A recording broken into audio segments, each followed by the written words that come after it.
Kalau saja Bima tahu bahwa flash disk biru langit itu akan membongkar kembali kuburan yang sudah 7 tahun ia timbun rapat-rapat, mungkin ia lebih memilih gagal dalam pekerjaannya malam itu.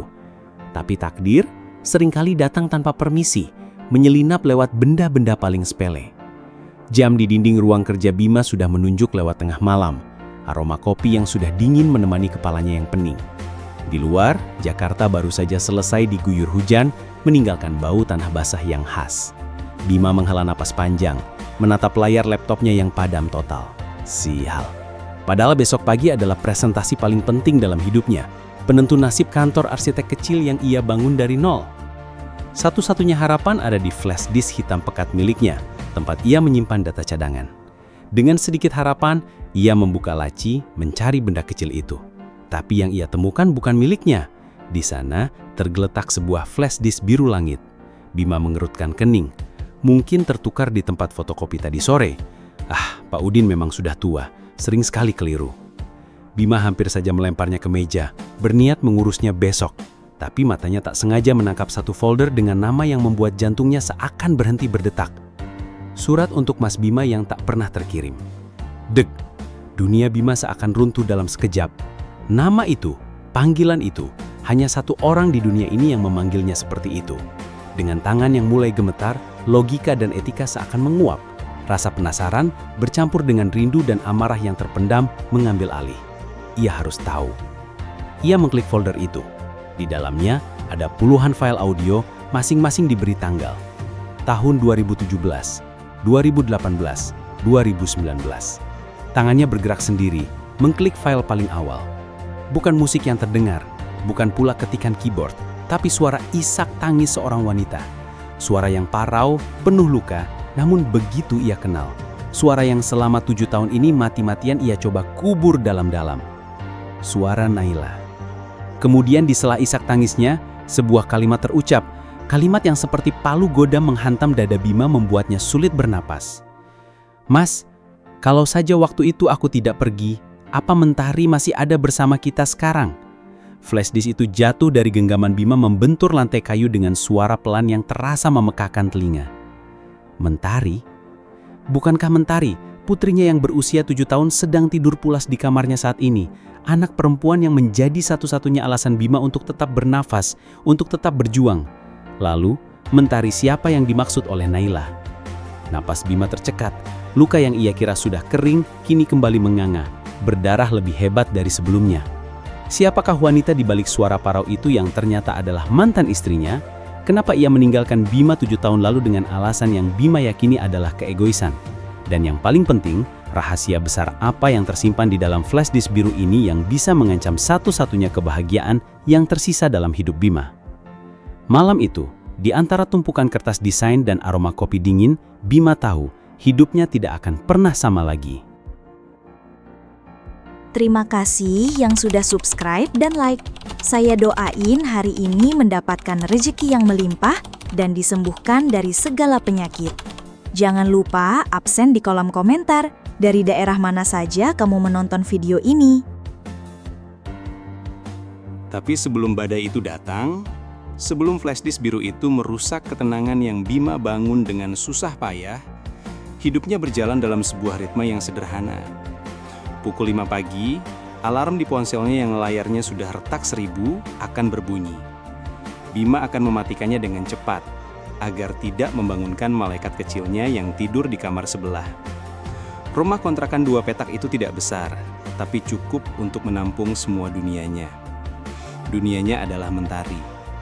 Aroma nasi goreng sederhana yang ia masak dengan telur mata sapi akan menjadi penanda dimulainya hari. Ayah, jangan lupa kerupuknya. Suara mungil Mentari akan terdengar dari meja makan. Kakinya berayun-ayun tak sampai ke lantai. Bima akan tersenyum. Senyuman tulus yang hanya ia berikan untuk putrinya. Di tangannya, kotak bekal berwarna pink dengan gambar kuda poni sudah terisi rapi. Baginya, melihat Mentari makan dengan lahap adalah kemewahan yang tidak bisa dibeli dengan uang. Setelah sarapan, dengan motor metik yang cicilannya baru lunas tahun lalu, ia akan mengantar Mentari ke sekolah. Menembus pagi Jakarta yang mulai menggeliat dengan polusi dan klakson yang bersahutan. Tapi di atas motor itu, dengan pelukan kecil mentari di pinggangnya, semua terasa ringan. Kantor Bima, Bima Cipta Ruang, hanyalah sebuah ruko kecil di pinggiran kota. Hanya ada 2 staf junior yang membantunya. Di atas mejanya yang penuh dengan kertas kalkir dan pensil, ada satu bingkai foto yang tak pernah ia pindahkan. Foto Rania, almarhumah istrinya. Wanita yang memberinya mentari, namun direnggut oleh penyakit tak lama setelahnya. Terkadang, saat tak ada yang melihat, Bima akan mengusap foto itu. "Demi kalian, Ran, aku janji," bisiknya pada angin. Itulah dunianya, sederhana, penuh perjuangan, dan diselimuti duka yang ia ubah menjadi kekuatan. Di belahan lain kota yang sama, di sebuah gedung pencakar langit dengan jendela-jendela raksasa, Naila menjalani dunianya. Pagi harinya diisi dengan rapat-rapat penting, presentasi dalam bahasa Inggris yang fasih, dan perintah-perintah tegas yang membuat para bawahannya segan.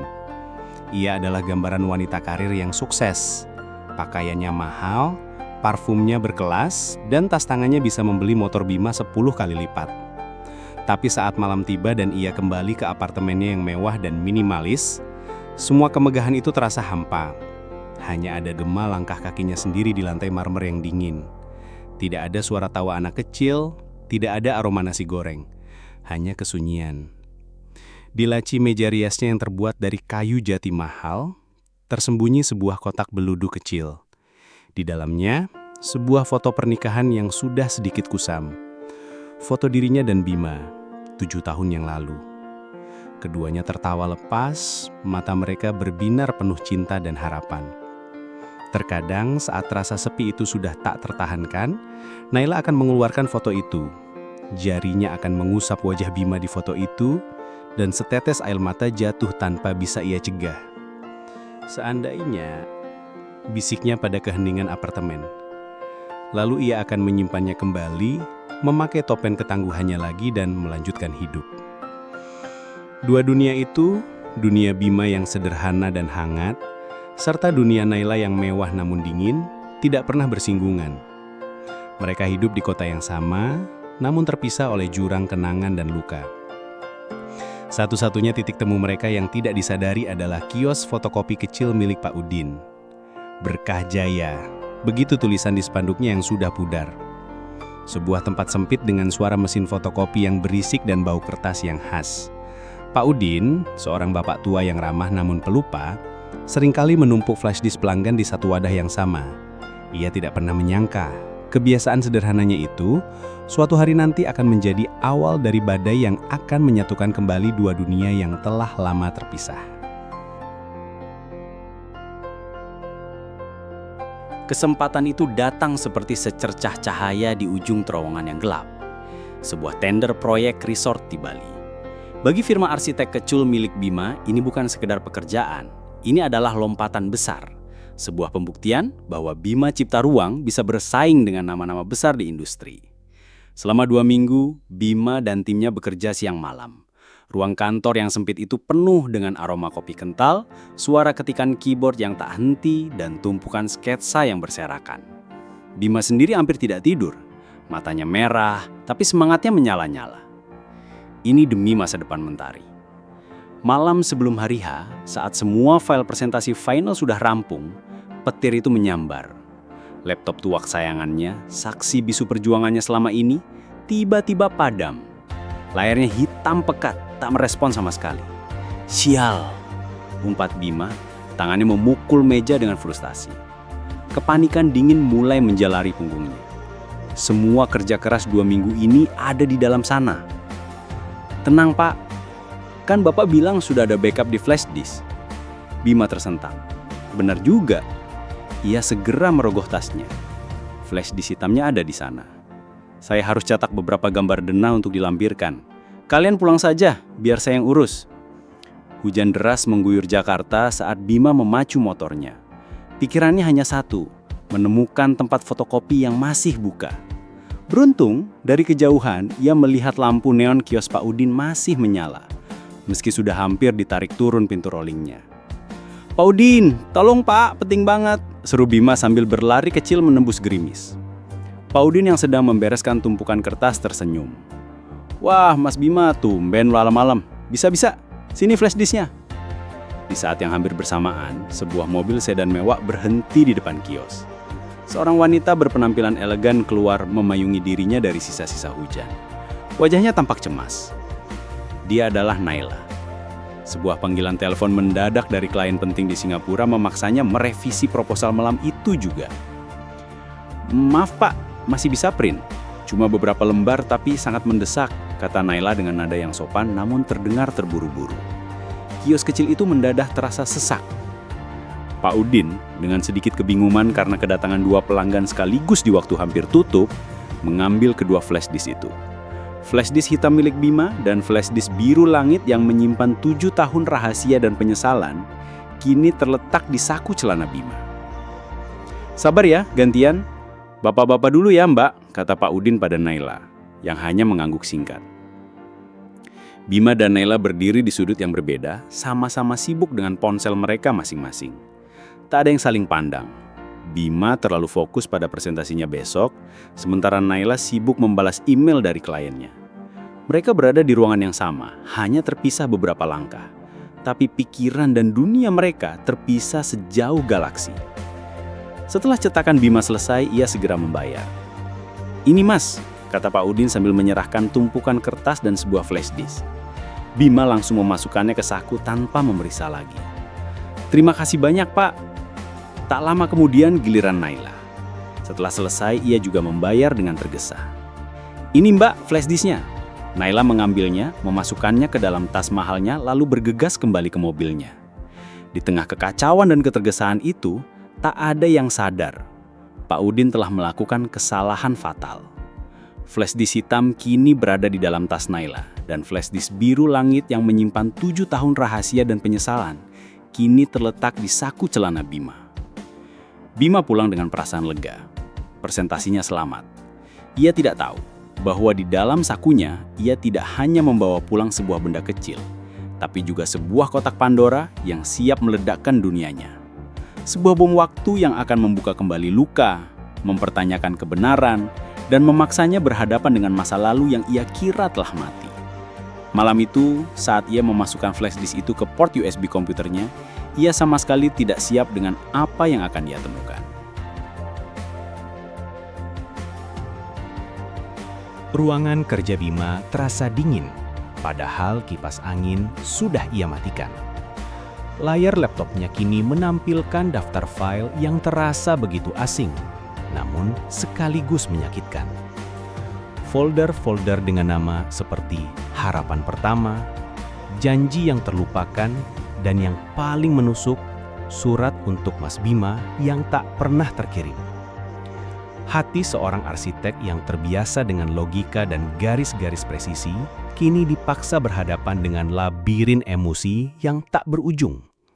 Sebagian dirinya berteriak untuk menutup laptop itu, mengembalikan flash disk itu besok pagi tanpa banyak tanya, dan melanjutkan hidup seolah tak terjadi apa-apa. Namun sebagian dirinya yang lain, bagian yang selama 7 tahun ini ia paksa bungkam, kini meraung-raung penasaran. Dengan nafas yang terasa berat, tangannya bergerak sendiri. Klik. Ia membuka file audio pertama bertanggal sebulan setelah Naila meninggalkannya. Isak tangis yang terdengar begitu pilu memenuhi ruangan. "Mas, hari ini aku tanda tangan kontrak besar. Kata orang, aku hebat. Tapi kenapa rasanya kosong? Aku lihat pasangan muda di kafe tadi.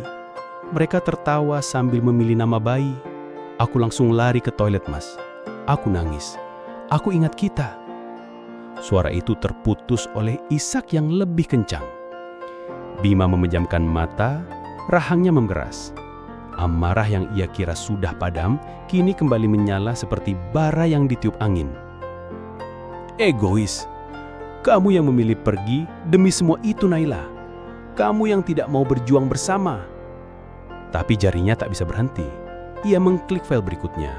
Tanggalnya beberapa bulan kemudian. "Aku dapat promosi lagi. Mereka bilang aku wanita karir yang luar biasa. Tapi aku nggak butuh semua ini, Mas. Aku cuma mau kamu. Aku mau kembali ke rumah kontrakan kita yang sempit, mencium bau masakanmu yang kadang sedikit gosong, tapi aku nggak bisa. Kenapa nggak bisa? Teriak Bima dalam hati. Karena kamu lebih memilih kemewahan kan? Karena hidup sederhana denganku tidak cukup untukmu. Bima terus mendengarkan, dari satu rekaman ke rekaman berikutnya, dari satu curahan hati ke curahan hati berikutnya. Ia seperti menjadi penonton bisu dalam teater penderitaan mantan istrinya. Ia mendengar Naila bercerita tentang betapa ia merindukan Mentari, anak yang mereka nantikan bersama, yang pergi bahkan sebelum sempat melihat dunia. Ia mendengar bagaimana Naila selalu membeli mainan anak-anak setiap kali gajian, lalu menyimpannya di dalam sebuah kotak, seolah mainan itu untuk Mentari mereka. Setiap kata, setiap isak adalah belati yang mengiris hati Bima. Tapi bukan lagi amarah. Perlahan, amarah itu mulai terkikis, digantikan oleh sebuah perasaan aneh yang sudah lama tidak ia rasakan. Kebingungan. Ada potongan-potongan cerita yang tidak sinkron dengan ingatannya. Naila menyebut nama-nama yang Bima tidak kenal. Ia menyebut tentang ancaman, tentang ketakutan yang membuatnya tidak bisa tidur. Kalau saja mereka tidak mengancam akan menghancurkanmu. Kalau saja aku tidak melihat sendiri betapa berbahayanya orang-orang itu, Mas. Mungkin aku masih di sana memelukmu. Ancaman apa? Siapa yang berbahaya? Kepala Bima terasa pusing. Cerita versi Naila ini sama sekali berbeda dengan versi yang ia simpan selama 7 tahun. Versi di mana Naila adalah wanita ambisius yang meninggalkannya demi karir, yang tidak bisa menerima kesederhanaan hidup mereka.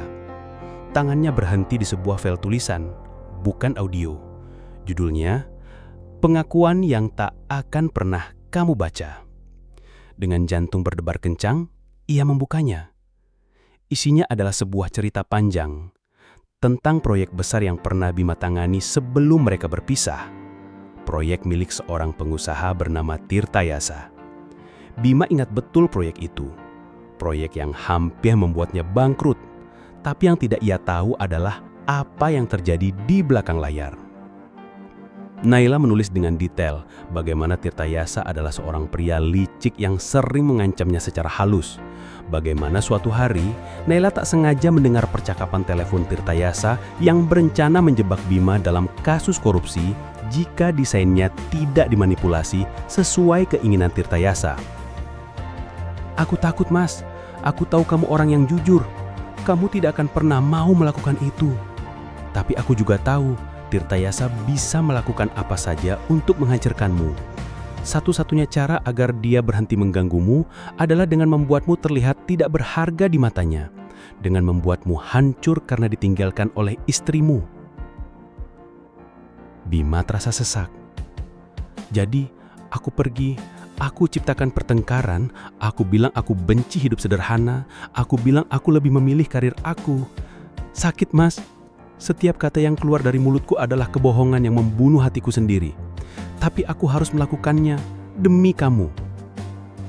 Bima terhuyang mundur dari kursinya. Dunia di sekelilingnya terasa berputar. 7 tahun kebencian, 7 tahun amarah, 7 tahun ia membangun dinding di hatinya, semua didasari oleh sebuah kebohongan. Sebuah kebohongan yang ternyata adalah bentuk cinta paling menyakitkan yang pernah ia terima.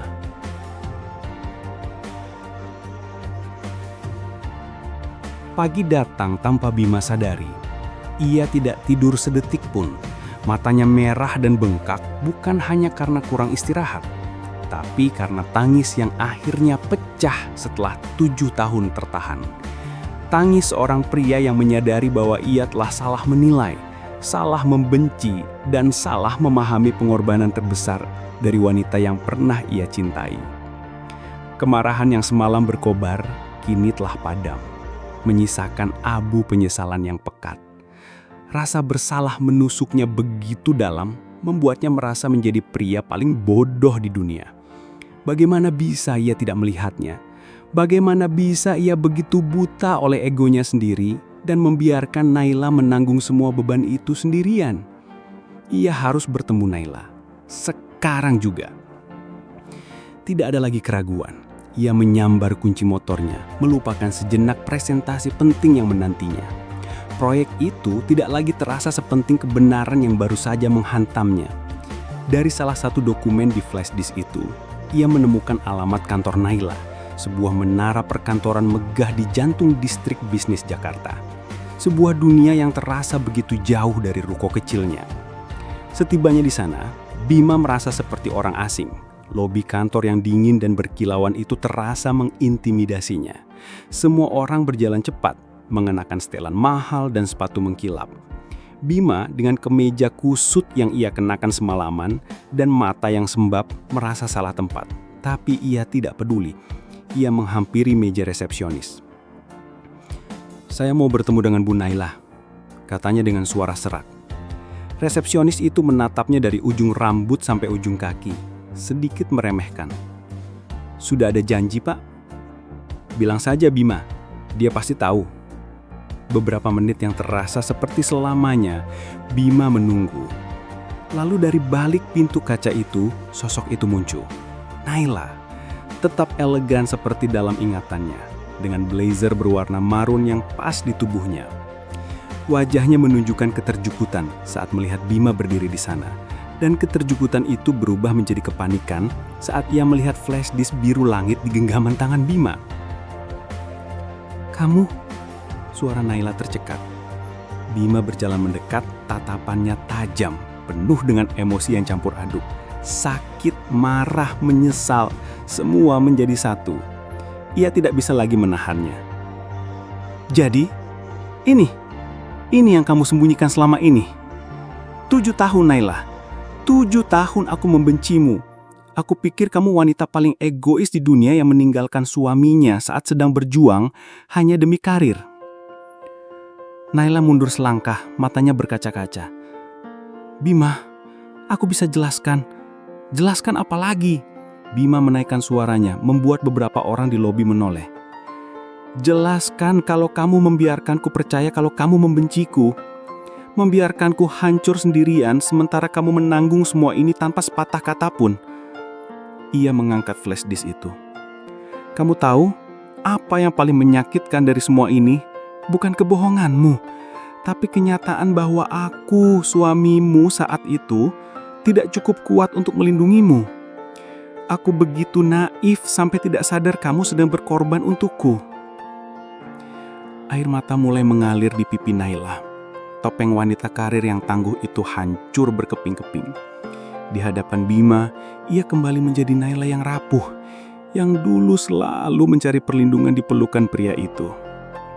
"Aku takut, Mas," lirihnya, memanggil Bima dengan panggilan lama mereka. "Aku takut Tirtayasa akan menyakitimu. Dia bilang akan membuatmu masuk penjara, membuat kita kehilangan segalanya. Saat aku keguguran, aku pikir itu adalah cara Tuhan memberitahuku untuk segera pergi dari hidupmu agar kamu selamat." Bima tertawa, tawa getir yang penuh keputusasaan. "Selamat? Kamu pikir aku selamat, Naila? Aku kehilanganmu. Aku kehilangan separuh jiwaku. Setiap hari selama 7 tahun aku bangun dengan rasa benci padamu, padahal seharusnya aku melindungimu." Pertengkaran itu bukanlah ledakan amarah, melainkan ledakan kesedihan yang terpendam. Semua rahasia, semua kesalahpahaman, semua rasa sakit yang mereka simpan masing-masing kini tumpah di tengah lobi kaca yang dingin dan impersonal itu. Di antara tatapan orang asing, dua hati yang pernah menyatu itu akhirnya berhadapan dengan kebenaran yang brutal dan menyakitkan. Naila terisak hebat, tak mampu lagi berdiri tegak. "Maafkan aku, Mas. Maafkan aku." Bima maju, bukan untuk memeluk, tapi hanya untuk berdiri di depannya. Matanya menatap Naila dengan tatapan yang tak bisa diartikan. Di sana, di tengah kemewahan dunia Naila, Bima akhirnya mengerti. Pengorbanan mantan istrinya jauh lebih besar dari semua gedung yang pernah ia rancang. Dan rasa bersalah karena telah membencinya kini terasa lebih berat dari beban proyek manapun. Kata-kata itu, pengakuan yang keluar dari bibir Naila yang bergetar, terasa seperti badai yang baru saja melanda hidup Bima. Seluruh fondasi kebencian yang ia bangun selama 7 tahun runtuh dalam sekejap. Yang tersisa hanyalah puing-puing penyesalan dan rasa bersalah yang luar biasa. Dia yang seharusnya menjadi pelindung justru menjadi orang yang paling tidak mengerti. Dia yang seharusnya menjadi tempat Naila bersandar malah menjadi sumber luka yang tak terlihat. Di lobi yang ramai itu, Bima meraih lengan Naila, bukan dengan kasar, tapi dengan sentuhan lembut yang penuh keraguan. Kita perlu bicara, tidak di sini. Naila hanya bisa mengangguk, terlalu lemas untuk menolak. Ia mengikuti Bima keluar dari gedung perkantoran yang megah itu, meninggalkan tatapan penasaran dari para kolega dan stafnya. Mereka berjalan tanpa kata menuju sebuah taman kecil yang tersembunyi di antara gedung-gedung beton. Suara klakson dan hiruk-pikuk kota seakan meredam, tergantikan dengan desau angin yang meniup daun-daun kering. Mereka duduk di sebuah bangku kayu yang sudah lapuk, menjaga jarak, seolah ada dinding tak kasat mata di antara mereka. Dinding yang dibangun oleh waktu, kesalahpahaman, dan rasa sakit. Bima adalah yang pertama memecah keheningan. Suaranya serak, parau. "Kenapa kamu tidak pernah memberitahuku, Naila? Kenapa kamu memilih menanggung semuanya sendirian?" Naila menunduk, memainkan jemarinya. "Karena aku tahu kamu, Mas. Kamu orang yang keras kepala. Kamu tidak akan pernah menyerah pada ancaman seperti itu. Kamu akan melawannya. Dan aku takut. Aku takut kamu akan kalah. Aku tidak sanggup melihatmu hancur." "Jadi kamu memilih untuk menghancurkanku dengan caramu sendiri?" tanya Bima. Nadanya bukan lagi menuduh, melainkan penuh kepedihan. "Itu satu-satunya cara yang kupikirkan saat itu. Membuatmu membenciku, agar kamu bisa melepaskanku dan melanjutkan hidupmu dengan aman. Aku pikir dengan begitu, Tirtayasa akan berhenti mengincarmu." Bima menarik napas dalam-dalam, mencoba menenangkan hatinya yang bergemuruh. Ia menatap wajah Naila yang basah oleh air mata. Wajah yang dulu selalu ia rindukan dalam diam. Wajah yang sering muncul dalam mimpinya, meski ia selalu menyangkalnya keesokan paginya. Aku minta maaf," ucap Bima akhirnya. 3 kata itu terasa begitu berat, seolah membawa beban penyesalan selama 7 tahun. "Aku minta maaf karena telah membencimu. Aku minta maaf karena tidak pernah mencoba mencari tahu kebenarannya. Aku terlalu egois." Saat itulah sebuah keputusan besar terasa terbentuk di dalam hatinya. Sebuah pilihan yang terasa menakutkan, namun juga terasa benar. Ini bukan lagi tentang masa lalu. Ini tentang masa depan. Masa depan yang masih bisa mereka selamatkan. "Naila," panggil Bima lembut. Naila mengangkat wajahnya, matanya yang sembab menatap Bima dengan penuh tanya. "Aku tidak tahu bagaimana cara memperbaiki 7 tahun yang telah hilang. Aku tidak tahu bagaimana cara menyembuhkan luka yang sudah begitu dalam, tapi aku ingin mencoba." Ia menggeser duduknya, mempersempit jarak di antara mereka. Untuk pertama kalinya setelah sekian lama, ia memberanikan diri meraih tangan Naila. Tangan itu terasa dingin, tapi masih sama seperti dalam ingatannya. "Aku ingin kamu kembali, bukan sebagai bayangan masa lalu, tapi sebagai masa depanku, masa depan kita." Mata Naila melebar, tak percaya dengan apa yang ia dengar. "Aku tidak peduli lagi dengan statusmu. Aku tidak peduli lagi dengan apa kata orang. Yang aku pedulikan hanya kamu. Tapi kali ini, tidak ada lagi rahasia, tidak ada lagi pengorbanan yang disembunyikan. Kita hadapi semuanya bersama-sama. Mau?" Ini adalah klimaks dari perjalanan mereka. Bukan pertengkaran hebat, tapi sebuah permintaan tulus yang lahir dari penyesalan dan kebenaran. Ini adalah pilihan terakhir Bima, melupakan segalanya dan kembali hidup dalam kebencian, atau merangkul masa lalu yang menyakitkan itu dan mengubahnya menjadi fondasi untuk awal yang baru. Naila tidak menjawab dengan kata-kata. Ia hanya mengeratkan genggaman tangannya di tangan Bima. Air matanya kembali jatuh, tapi kali ini itu bukan air mata kesedihan. Itu adalah air mata kelegaan. Air mata dari sebuah hati yang akhirnya menemukan jalan pulang. Di tengah hiruk-pikuk kota, di sebuah taman kecil yang terlupakan, 2 jiwa yang terluka itu akhirnya menemukan kesempatan kedua. Sebuah kesempatan yang datang dari sebuah flash disk yang tertukar. Udara di taman itu terasa lebih ringan. Langit Jakarta yang biasanya kelabu kini seolah ikut merestui. Membiarkan seberkas cahaya matahari sore menembus celah gedung-gedung tinggi, menyinari bangku tempat mereka duduk. Genggaman tangan mereka masih erat, seolah takut jika dilepaskan mereka akan kembali terpisah oleh jurang yang sama. Tidak ada lagi air mata, Yang tersisa hanyalah keheningan yang nyaman, diisi oleh pemahaman yang tak perlu diucapkan. Kata-kata sudah tak lagi penting. Tatapan mata mereka sudah cukup untuk menjelaskan segalanya. Rasa sakit, penyesalan, kerinduan, dan sebuah harapan baru yang mulai bersemi. Aku harus pergi presentasi, bisik Bima, memecah keheningan yang indah itu. Ada sedikit senyum di bibirnya. Nila tertawa kecil, sebuah tawa yang terdengar tulus untuk pertama kalinya hari itu. Ia melepaskan genggamannya. Pergilah, menangkan proyek itu. Tapi bukan untuk Tirtayasa, tapi untukmu, untuk kita. Ia mengangguk mantap. Untuk kita. Hari itu, Bima melangkah ke ruang rapat bukan dengan beban, tapi dengan semangat yang baru. Presentasinya berjalan lancar, idenya mengalir deras, dan kepercayaan dirinya memancar. Semua orang di ruangan itu bisa merasakan energi positif yang berbeda dari seorang Bima. Dia tidak hanya mempresentasikan sebuah desain bangunan, tapi dia sedang membangun kembali fondasi hidupnya. Sementara Bima berjuang di ruang rapat, Nela melakukan perjuangannya sendiri. Ia kembali ke apartemennya, membuka kotak belutur kecil itu, tapi kali ini ia tidak menangis. Ia mengambil semua mainan yang selama ini ia simpan untuk Mentari, anak yang tak pernah lahir, dan memasukkannya ke dalam sebuah tas besar. Ini bukan akhir, tapi awal, bisiknya pada dirinya sendiri. Sore harinya sebuah pesan masuk ke ponsel Nela. Dari Bima. Isinya singkat, tapi mampu membuat hatinya menghangat.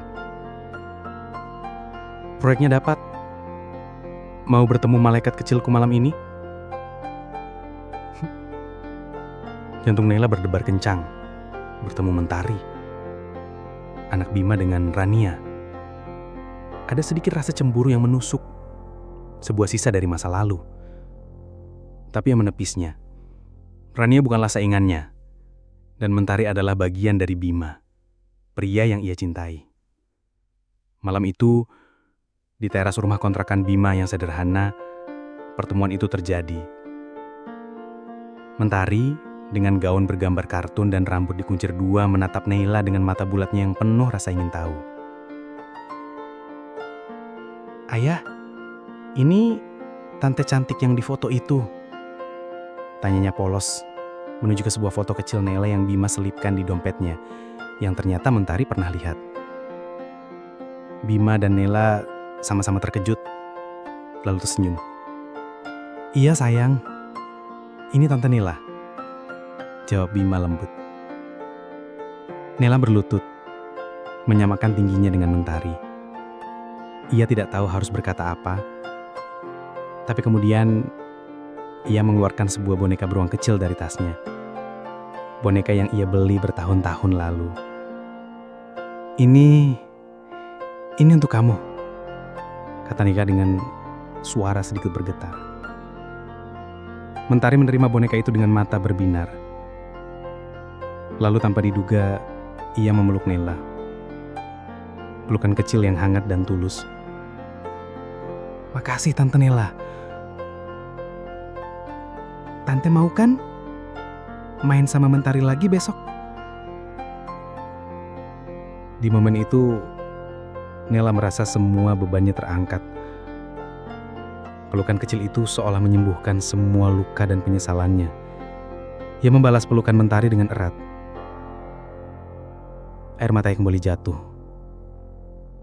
Tapi kali ini, itu adalah air mata kebahagiaan. Bima hanya berdiri mematung, menyaksikan pemandangan itu dengan hati yang penuh syukur. Ia melihat dua wanita terpenting dalam hidupnya, masa lalu dan masa depannya yang kini berada dalam satu pelukan.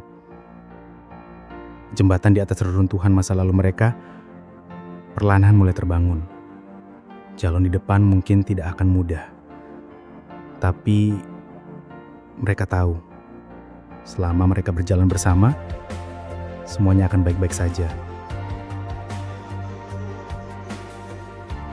Beberapa bulan berlalu, kehidupan Bima dan Naila tidak langsung berubah menjadi dongeng.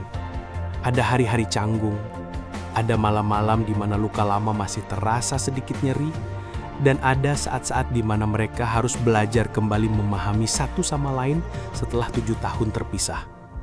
Tapi kali ini, mereka tidak lagi berjalan sendirian. Mereka menghadapinya bersama dengan kejujuran dan kesabaran.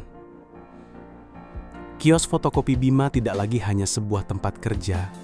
Kini, tempat itu menjadi saksi bisu dari awal baru mereka. Seringkali, setelah pulang kerja, Naila akan mampir. Bukan lagi dengan mobil mewahnya, tapi seringkali ia memilih naik ojek online, hanya untuk bisa duduk di kursi plastik yang reot di dalam kios, menatap Bima yang sedang sibuk melayani pelanggan, sambil tersenyum. Mentari juga sering ikut. Ia akan duduk di pojok, menggambar di atas kertas-kertas bekas. Sesekali bertanya pada Naila tentang warna yang cocok untuk gaun putri di gambarnya. Suara tawa mereka bertiga kini sering terdengar di antara deru mesin fotokopi, mengisi kekosongan yang dulu pernah ada. Suatu sore yang cerah, saat Bima, Naila, dan Mentari sedang berjalan santai di depan deretan ruko tempat kios Bima berada, mereka berhenti tepat di depan Berkah Jaya. Kios itu tampak sama, dengan spanduknya yang pudar dan tumpukan kertas di dalamnya. Naila menatap Bima, matanya berbinar geli. "Masih ingat pertama kali kita benar-benar bertemu di sini?" Bima tertawa. "Ingat sekali, kamu panik, aku juga panik. Dan Pak Udin dengan santainya menukar takdir kita." Mereka berdua tertawa bersama, sebuah tawa lepas yang penuh kebahagiaan. "Siapa sangka, sebuah flash disk biru bisa membawa kita sejauh ini," kata Naila sambil menyandarkan kepalanya di bahu Bima. Bima mengeratkan genggaman tangannya. "Bukan flash disknya, Nay, tapi apa yang ada di dalamnya, kejujuran hatimu, meski kamu coba sembunyikan." Ia menatap Naila dalam-dalam. "Terima kasih sudah kembali. Terima kasih sudah memberiku kesempatan untuk memperbaiki segalanya." Naila tersenyum. "Terima kasih juga, Mas, karena kamu tidak pernah benar-benar menyerah padaku, meski kamu sendiri tidak menyadarinya."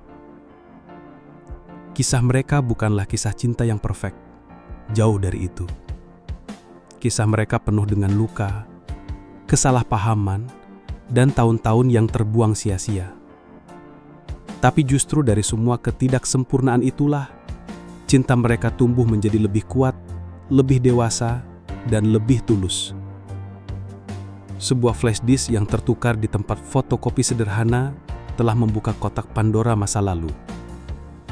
Tapi ternyata, di dasar kotak itu, setelah semua kesedihan dan amarah keluar, yang tersisa adalah harapan. Harapan akan kesempatan kedua. Mereka belajar bahwa terkadang kita harus kehilangan sesuatu untuk menyadari betapa berharganya hal itu. Mereka belajar bahwa komunikasi adalah kunci, dan rahasia, seberapapun baik niatnya, seringkali hanya akan melahirkan luka. Dan yang terpenting, mereka belajar bahwa jodoh itu rahasia Tuhan yang paling indah. Ia bisa datang dengan cara yang paling tak terduga di saat yang paling tak kita sangka. Bisa jadi, jodoh kita adalah seseorang dari masa lalu yang kembali, atau seseorang yang baru yang datang karena sebuah insiden kecil, seperti sebuah flash disk yang tertukar. Karena pada akhirnya, cinta sejati seperti file yang tersimpan dengan baik, tidak akan pernah benar-benar hilang. Ia hanya menunggu saat yang tepat untuk dibuka kembali oleh orang yang tepat.